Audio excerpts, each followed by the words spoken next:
Indiana Jones and the Great Circle is the latest game product from Machine Games, a subsidiary of ZeniMax Media, which is a subsidiary of Microsoft Gaming, which is a subsidiary of Betty Crocker Baked Goods, which is a subsidiary of Microsoft Corporation. The game is set in the world of Indiana Jones, which is owned by Lucasfilm, which is a subsidiary of Walt Disney Studios, which is a subsidiary of Disney Entertainment, which is a subsidiary of Crypto.com, which is a subsidiary of the Walt Disney Company. There's been a lot of excitement going into this game's release, which may usher in a new era for Machine Games, who are primarily known for the rebooted Wolfenstein series. But as much hype as the Great Circle might be riding on, the end result is confusing. It's a game of conflict and contradictions. It's a game with a lot of ideas, but it can't keep a good hold on which to use. It's a game that wants to be many things, but it suffers from not being able to pick one thing and stick with it. Even though it's one of many massive franchises, there's nothing quite like Indiana Jones. Sure, you can point to its inspirations, or think of it as James Bond with a healthy serving of the Old West mixed in, but nothing else really compares. Not that other movies haven't tried. There's a lot, and I mean a lot, of Indiana Jones ripoffs out there. Some of them push it as far as they can, taking advantage of the fact that no one owns the word Raiders or Ark, or the concept of a whip. I mean, look how blatant this is. But you want to know something crazy? They actually rebooted this old spoof franchise from the 80s in 2023 when Dial of Destiny came out, with Alan Quartermain and the Spear of Destiny. Jesus Christ, this is a multi-generational grift.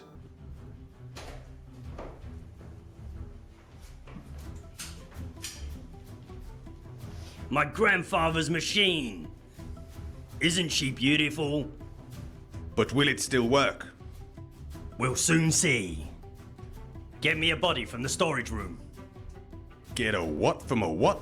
But even as iconic as Indiana Jones is, it's not impervious to failure. The most recent film, Dial of Destiny, got okay reviews, but bombed at the box office, and ended up costing Disney $143 million.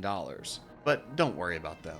They'll make it up in about a week just off of Baby Yoda socks. This did have me thinking going into this release. Do people really care about Indiana Jones anymore? Yeah, he got a Fortnite skin, but is that the extent of his current cultural relevance? And then I thought, wait a minute, what do I think about Indiana Jones? I'd seen the original 3 movies, but not for years and years. So do I care about Indiana Jones? Do I like Indiana Jones? Do I want to play a game because it stars Indiana Jones? In preparation for The Great Circle, I watched all 5 Indiana Jones movies, and while I don't want to spend too much time on them, here are my quick thoughts. Raiders of the Lost Ark. This movie is simply fantastic. It's everything an adventure movie should be. Awesome set pieces, a really charming cast, hateable villains. It's just a perfect blend of action, comedy, and drama. Temple of Doom. Pretty freaky, but really good. It almost feels like a horror movie at times. I do think the globetrotting aspect is missed here because it mostly takes place in one location, but it's very gripping. I also really like Short Round. The Last Crusade. It's alright. I like the father and son dynamic with Sean Connery, but the humor falls flat and feels too childish most of the time. I think this is also the dumbest Indy has been. He makes some plot convenient mistakes that I just don't think fit his character. Kingdom of the Crystal Skull. It's not terrible. The Cold War setting provides a nice backdrop, and I do think the focus on aliens provides a fresh twist. Some of the set pieces were just too weird though, and the supporting cast was forgettable and annoying. Dial of Destiny. Definitely the worst of the bunch. Everything up until the last act is just so boring. The last part is crazy and ridiculous, so I enjoyed that, but probably not for the reasons the filmmakers wanted me to. But overall, not a movie worth watching. So going into this, I was cautiously optimistic. I don't think it's impossible for a non-Steven Spielberg and George Lucas team to write good Indiana Jones material, though it is difficult. But even though Indiana Jones may not be exactly like other big franchises, The Great Circle does release as part of a larger movement. That's the growing trend of AAA, premium licensed games. Back in the day, licensed games were, to put it lightly, crap.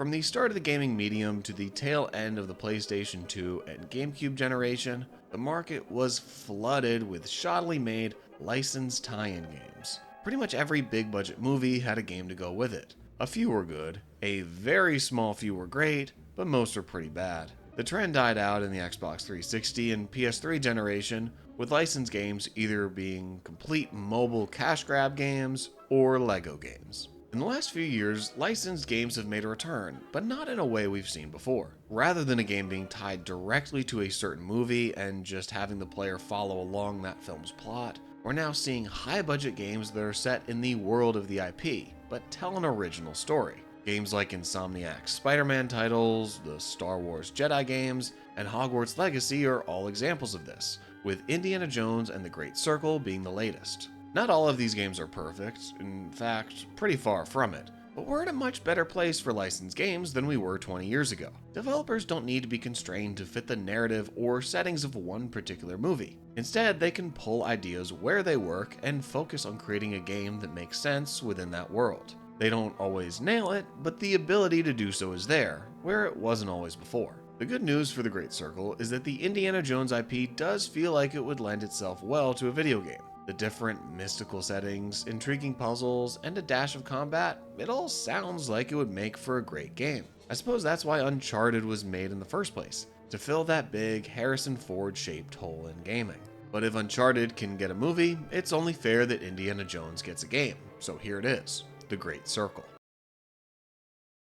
The first thing you'll notice, or really the first thing that everyone noticed about this game, is that it's in a first-person perspective. Given that the studio behind it is known for making first-person shooters, this shouldn't be too surprising, but it does still feel like an odd choice, and it speaks to a pretty fundamental misunderstanding of why people might gravitate towards the game. Much like the many rip-off movies prove, controlling the Indiana Jones IP doesn't mean you also own lost temples, or hidden treasure, or unexplainable magic. Any studio can create an Indiana Jones style experience with all of that. The only thing they can't use is Indiana Jones himself. So in this regard, the decision to spend most of the time not seeing Indiana Jones, aside from his clothes and shoes when you look down, feels strange. By far the most marketable aspect of the game is that it stars Indiana Jones. You see him on the cover art, in the cutscenes, but very little in the actual game. From a development perspective, it makes sense why machine games would opt to go in this direction. The difference between first person and third person isn't simply a camera angle. It fundamentally changes the nature of how you design the game. The level geometry, combat, and especially stealth would have to change in order to accommodate a third-person view. So there's no way that the studio would have been able to flip a switch and allow for another camera. Going with first person would have been one of the earliest design decisions the developers made. When asked in an interview with Lucasfilm about the decision to go with first person, the director, Jörg Gustafsson, at least I think his name is pronounced Jörg, his name is spelled like jerk, but he's Swedish. Machine Games is a Swedish company, so it can't be jerk, it has to be Jörg. Anyway, the director said, first-person gameplay is part of Machine Games' DNA, and we wanted to see how we could use this to create a really immersive experience around stepping into the shoes of the world's most famous archaeologist. It also separates our game from many other action-adventure titles, making it a unique experience that you could not find anywhere else. The first sentence makes complete sense. The Great Circle is already quite different from what the studio has put out before, linear games that primarily focus on shooting. To add in an all-new camera perspective might have been biting off a bit more than they can chew, especially with all eyes on them as they are with such a valuable IP. But the second sentence, I don't agree with. Of course, there are a lot of action-adventure games out there, especially ones like Uncharted and Tomb Raider, which take a lot of inspiration from Indiana Jones. So I can see the desire to stand out, especially when there are so many games that already blend exploration, puzzle solving, and combat. But you don't have to have a different camera perspective in order to make your game different. You just make your game different. I'd classify Uncharted, Demon's Souls, and Breath of the Wild as all being action-adventure games, but the experience of playing each one is very distinct. The same is true for The Great Circle. Even if this game was as close as it could possibly be to what it is now, but in third person, it still wouldn't play anything like Uncharted. You hardly spend any time in combat, with only a small fraction of that involving shooting. and any climbing that doesn't involve the whip is very sparse. So if Machine Games had wanted to make a third-person Indiana Jones game that does stick out from others in the genre, I have no doubt that they could have done it. There's certainly both pros and cons to the first-person view. Overall, I do like how it affects combat and encounters with enemies. It plays a big role in stealth especially, since you don't have the ability to look around the corner that you're hiding behind like you may be able to in other games. If you can see the enemy, that means that they can probably see you. I don't want to understate how big of an effect this has. It makes stealth much more high stakes, and forces you to plan out your routes and watch the enemy's movements more cautiously. I'd even say that any game with stealth that strives for some level of realism suffers from not using a first-person view. Being able to see in a place your eyes shouldn't be able to is about as unrealistic as it gets. So this is a pitfall that the Great Circle fully avoids. The viewpoint also affects combat, which I have to say is pretty bad. But here's the thing, I don't think I've ever played a first-person game with good melee combat. I don't doubt that there's some out there, but of all the ones I've played, hand-to-hand combat is just the thing you resort to every once in a while when you run out of ammo. And this might sound weird, but even though the combat in the Great Circle is bad, I like that it's bad. The reason is that it de-emphasizes the importance of hand-to-hand combat as a way to approach objectives. You're much better off taking a more sneaky approach than running in with your fists raised. In this way, the game stays very true to the spirit of the films. In the Indiana Jones movies, Indy's often trying to avoid getting into fistfights whenever possible. It's usually him against a legion of guys, so the odds of success are much better when he stays under the radar. The Indiana Jones of the big screen isn't Kazuma Kiryu, able to take on 57 Yakuza members at once and come out with only a few cool-looking scratches, so why should Indiana Jones be able to? I do find it impressive how Machine Games was able to stray so far from the formula of the Wolfenstein games in this regard. In those, you very much are a one-man army, not one man versus an army. The difference is especially apparent in the use of firearms in both games. Wolfenstein is very gun-heavy, as it should be, but in the Great Circle, the guns are more useful as melee weapons than they are as things to shoot. The only time the game really suffers from how the combat is set up is in the boss fights, which are, frankly, horrible. They're completely unfun, don't feel fair, and vastly overstay their welcome. There's not many of them, thankfully, but as they are in the game, even one is too many. But even though the first-person view does bring some good things to combat and stealth, it also brings about the biggest divide from the films. This divide is that the movies are not in first person. I know that sounds like a statement that's so obvious there's no point in bringing it up, but I do think that it shows an issue with what the Great Circle is trying to achieve. Is the Great Circle trying to make you feel like you are Indiana Jones, or is it trying to make you feel like you're watching an Indiana Jones movie? According to an interview by GameRant with the director Jörg Gustafsson, wanting the player to feel like Indiana Jones was the #1 development goal. But if that was really their goal, then the way they went about it is honestly kind of contradictory. On paper, the decision to use a first-person perspective to achieve the feeling of truly being that character makes sense. After all, it's hard to say you don't feel like Indiana Jones when you're literally seeing through his eyes. But if they say they want the player to feel like Indiana Jones, and they decide to go with a first-person camera in pursuit of this, then why do they still have so much of the game in third person? Much of the time when you climb or grapple onto something with the whip, the camera will pull out and you'll see Indy's full character model. This takes up a small percentage of the gameplay, but the cutscenes are another story. Every cutscene in this game is shot like the Indiana Jones movies, in that you see him in what's most definitely not a first-person perspective. It's a major shift from the regular gameplay, where most of you see of Indy is his hand holding whatever object you found to use as a makeshift weapon. So why did they choose to do this? Going back to the interview with Lucasfilm, our good buddy Jörg said that they want to still show as much of Indy as possible, through a seamless flow between first-person gameplay and third-person actions, events, and cinematics. So I can't help but ask, why did they want to show Indiana Jones as much as possible? If your #1 development goal was making the player feel like Indy, doesn't showing him as a character that's external to the player's perspective kind of contradict that? Not to play dumb, I think we all know why they wanted to show Indiana Jones as much as possible in Indiana Jones and the Great Circle. It's the same reason why he's on the game's cover art. I think it's clear that even though the developers may state that their primary goal was to make the player feel like Indiana Jones, there was a strong pull to make the player feel like they're watching one of the movies that led to this decision to have the cutscenes in third person.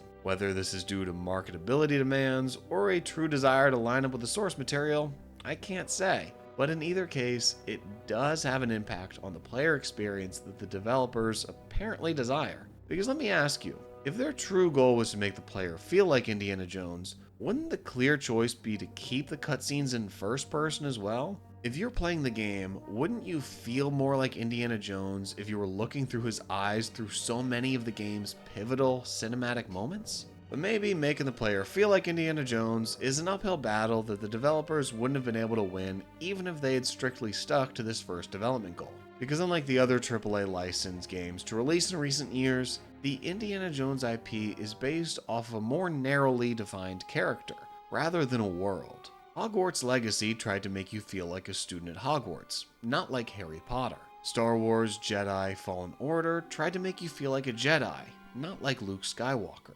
Even with Insomniac's Spider-Man games, which tried to make you feel like Spider-Man, who exactly Spider-Man is less clearly defined. If you were to ask 10 people who are, let's say, plugged in, who their favorite Spider-Man is, you'd probably get 10 different answers. Add Miles Morales into the mix and who Spider-Man is gets even more fuzzy. At this point, he's really more of a concept than a character. Ask 10 people who their favorite Indiana Jones is, and you'd probably just get confused looks. Aside from River Phoenix for the first 15 minutes of The Last Crusade and the kid from the Young Indiana Jones Chronicles show, there's only ever been one version of Indiana Jones. There's a lot of mental hoops one has to jump through in order to get to the point where they feel like such an established, defined character. For this reason, I think characters that act more as blank slates work better for the player to feel like that's who they are. For example, I feel much more like Link when playing just about any Legend of Zelda game than I felt like I was Indiana Jones at any point when playing The Great Circle. It doesn't help that the character of Indiana Jones is closely tied to an extremely famous celebrity that, and I'm not trying to be mean here, doesn't look, sound, or move like he does in this game.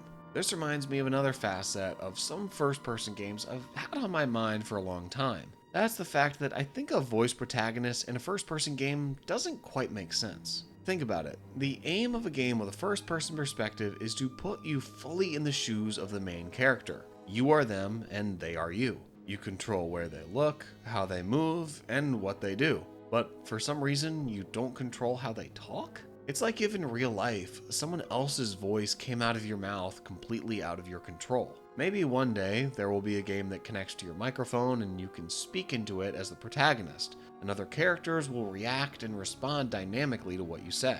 Thanks to more recent developments in AI, this game might not be too far off. But as of now, I don't see a voiced main character making sense for a first-person game. Games that introduce new characters that the player grows a familiarity with at least have a leg up over The Great Circle, where no matter how in tune with the game you'll get, you'll be constantly reminded that you're playing as a younger, digitized version of Harrison Ford. To sum up what I'm trying to say here, feeling like I am Indiana Jones as the developers desire requires a high level of immersion. This level of immersion isn't easy to achieve to begin with, but in striving for this, the developers have shot themselves in the foot with the constant switching between first-person and third-person perspectives. Pulling the camera away when climbing is something I could forgive, but the many cutscenes being so different in this way from the gameplay makes it impossible for me to get to the place that the developers want me to be. Imagine if these systems were flipped, and the core gameplay was in third person, then the cutscenes switched to first person. Wouldn't that feel completely disorienting? When you think about it, what we have now is really no different. What I wish is that the developers had picked one lane and stuck with it. An entirely first-person game, with first-person cutscenes that allow you to look directly into the eyes of your companions and enemies, or a third-person game, with Indy's iconic silhouette being ever-present on the screen. What we got feels like two separate half measures, resulting in a game that can't decide what type of experience it wants to be. This same problem is also present in the way that the game is set up. The gameplay of Indiana Jones and the Great Circle is essentially split into two halves, the open-ended outdoor areas and the linear closed-off ruins. How linear or open a video game is doesn't necessarily have any correlation to its quality. There's great linear games out there, and some not so great ones, and it's the same for open world games. So I'm up for either option, as long as the developers work to make the most out of whatever option they choose. But in the Great Circle, like with the first and third person perspectives, the game seems to be caught in the middle of two very different formats.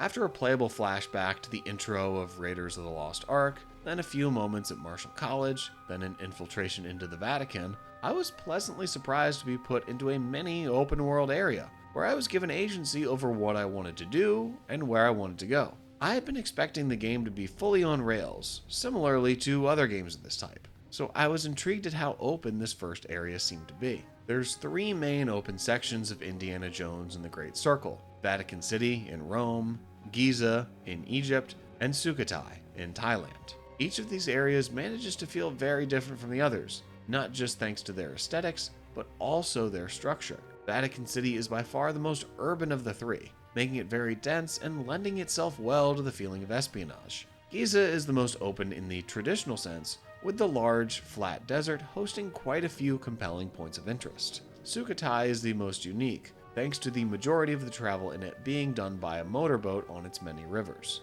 Of the three, the Vatican was probably my favorite, since I'm always into urban environments in games, and how compressed it is makes the entire environment feel like one big puzzle. But what would an Indiana Jones be without ancient ruins? And the Great Circle has plenty. Some are main plot points, and some you'll only find through side quests, but all three main areas are home to many ancient ruins or temples with a newly discovered entrance, a series of puzzles or platforming section designed to keep out intruders, a final prize to be taken, and then usually at least one segment where everything starts to collapse. It makes sense for these ruins to be more linear than the open world areas they're present in. You wouldn't want the player to be able to skip past the entire area and hop right to the treasure at the end. But the way these sections are set up are so linear, so on rails, so hand-holdy that they almost feel like they're from a different game than the overworld settings. Coming from the open-ended outdoor areas where you can often choose what order to accomplish objectives in,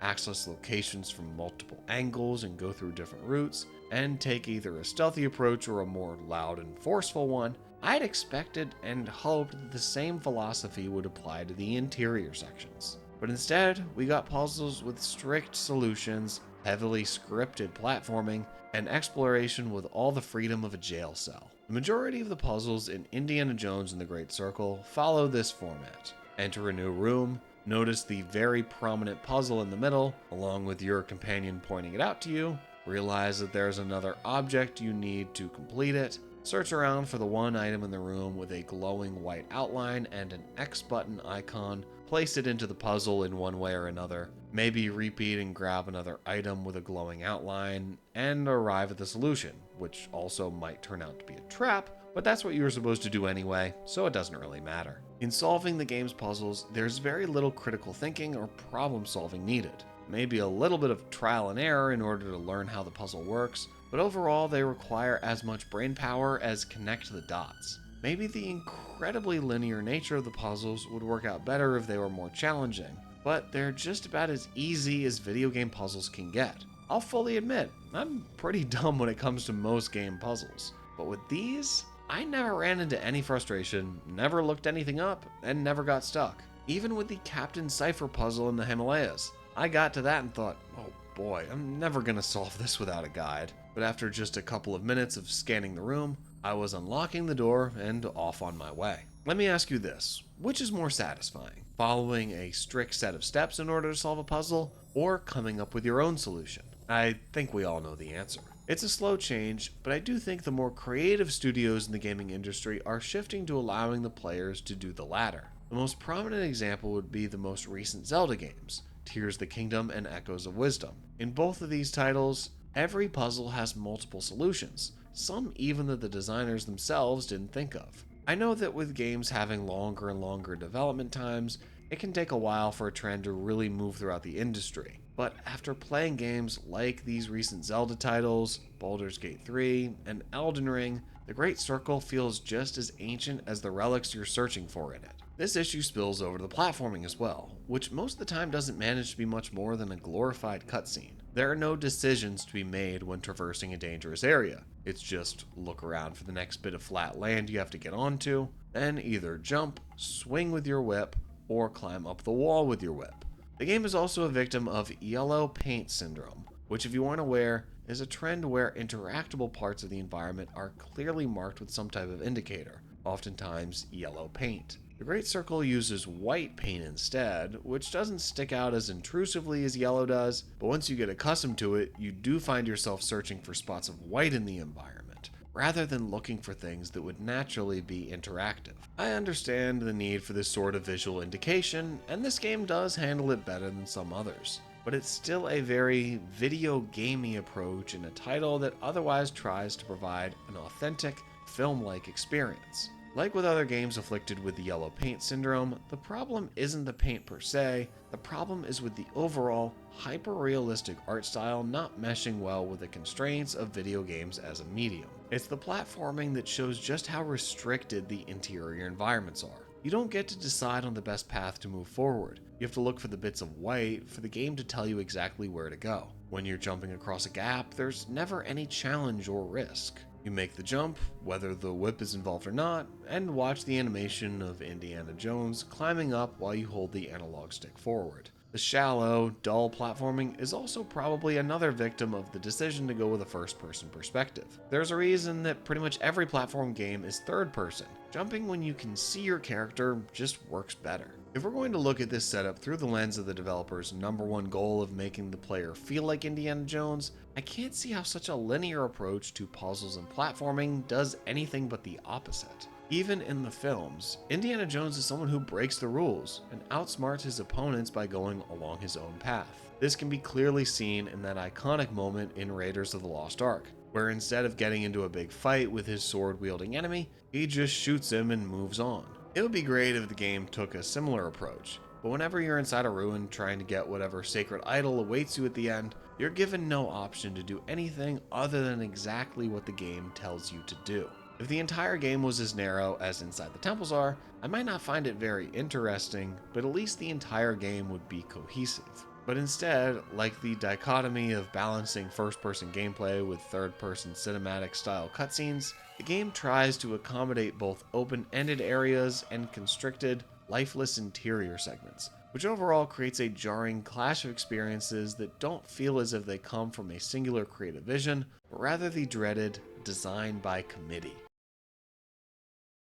The end product feels like it was something that was developed by two groups of people. One that wanted the player to have real agency and be able to make their own choices, and another that wanted to provide an on-rails cinematic experience. With puzzles and platforming so idiot-proof that anyone new to video games can coast through with no issues. But even for all its faults, I will say that the Great Circle does succeed in what's probably the most important thing for it to deliver, giving us Indiana Jones. In terms of matching the tone and narrative structure of the original movies, I can say that they completely nailed it. Harrison Ford's likeness is flawlessly translated to an in-game 3D model, and Troy Baker's voice performance often sounds indistinguishable from how Indy sounded in the originals. The action set pieces are grand and exhilarating.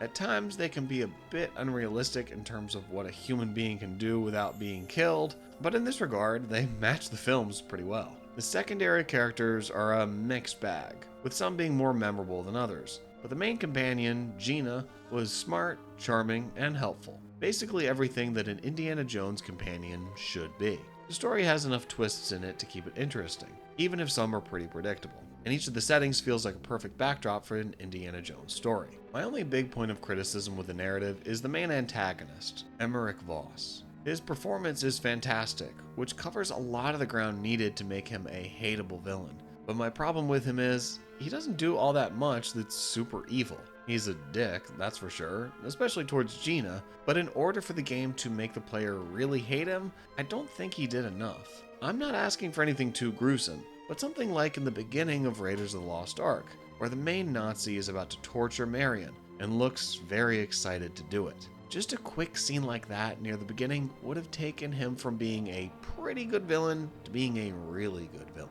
I think it's this aspect, nailing the tone of an Indiana Jones story, that's the majority of the reason that this game is as well received as it is. And I understand it. Given the age of the lead actor, we probably won't ever get a full-fledged Indiana Jones movie again, unless they either digitally de-age Harrison Ford or cast a new actor, neither of which is a great option. So a big budget game like this, with a character model that looks like Indiana Jones and a voice actor that sounds like him, may be the future of the franchise. So it does feel good that the Indiana Jones series seems like it can have a future again, even if it's in a different medium. But is The Great Circle good enough to stand on its own as a game and separate itself from an iconic film series? I'm sad to say, probably not. If this was the exact same game, but starring an original character by Machine Games that doesn't have anything to do with Indiana Jones, it wouldn't be receiving nearly this much praise. More fans and critics would be identifying it as what it actually is.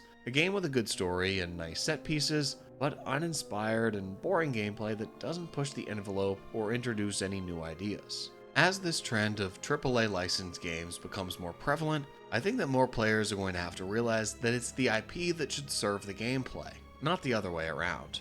The thought of being a Jedi or being a wizard or being Indiana Jones is a nice idea, but unless the gameplay is good enough, the world and setting can only take you so far. People in 1981 weren't lining up to see Raiders because it was an Indiana Jones movie. They were lining up to see it because it was a good movie. For years, the title didn't even have Indiana Jones in it. In the beginning, it was just that, Raiders of the Lost Ark. So are people today buying The Great Circle because it's a good game, or because it has Indiana Jones in it? I think the answer is pretty clear. This isn't all to say that the game isn't good because it stars an iconic character, or that games based off of other franchises can't be done well, but this game simply isn't. It wants to be too many things at once. It wants to give the player the feeling of being in the world while also giving them the experience of watching a movie. It wants the player to choose their own way to accomplish goals in the overworld, but destroys any illusion of choice once they venture 2 feet underground. It wants the player to feel like they are Indiana Jones, but only in the very specific, limited way that the developers have chosen. If Indiana Jones and the Great Circle was a third-person game that kept to the open-ended areas and continued that philosophy into the ruins, with puzzles that have multiple solutions and platforming that really brought thrill and exhilaration to the player, it could have been an incredible game.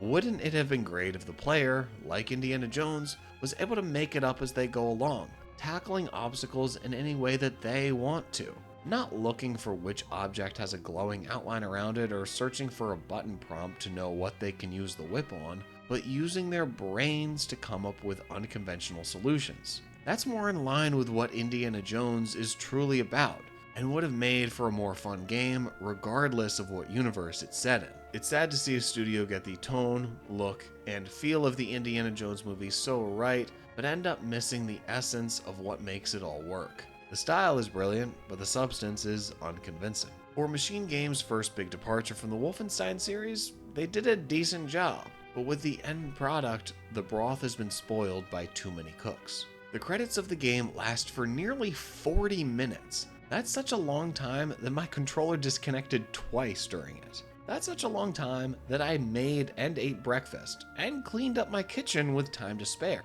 Of course, not everyone in the credits had a hands-on contribution to the game, but I do think how many names are listed speaks to how many different voices had input on it. Machine Games only has about 160 employees, which isn't nearly enough to make a game of this size. So there was no doubt a lot of outside opinions that made their way into the game, and may have compromised the original vision.